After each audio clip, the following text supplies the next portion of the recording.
Vi vil gerne sige til vores kunder, velkommen til. Her der gør vi faktisk noget, ikke bare for jer, men vi gør noget for os og for miljøet ved at vise et stærkt signal på, at en plante den varer længere end en almindelig blomst. Plantepakken den bruger vi til at sende til vores kunder, som eksempelvis har købt en ny bolig, for at ønske dem velkommen hjem. Og så giver vi dem faktisk også til nye medarbejdere, som vi ansætter i afdelingen, så de bliver en del af vores plantefamilie. I Spar Nord der går vi meget op i bæredygtighed og hvordan vi er både i vores lokalområde, men også i forhold til det store Danmark. Og en af de ting med plantepakken, det er jo, at vi er lidt væk fra den her med at købe og smide ud kultur, fordi planten den kan stå i rigtig lang tid i kundens hjem.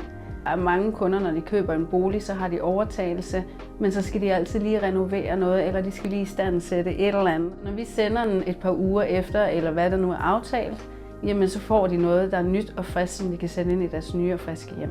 I kortet kan vi skrive mange forskellige ting til vores kunder. Vi kan jo heldigvis vælge en individuel tekst. Som regel så skriver vi velkommen hjem og pas godt på planten, lige så vel som vi passer godt på jeres økonomi. Vi synes faktisk, det giver rigtig god værdi, og derfor har vi valgt at sende dem en plante som et velkommen hjem signal, og vi er der med dem lige så længe som planten også er.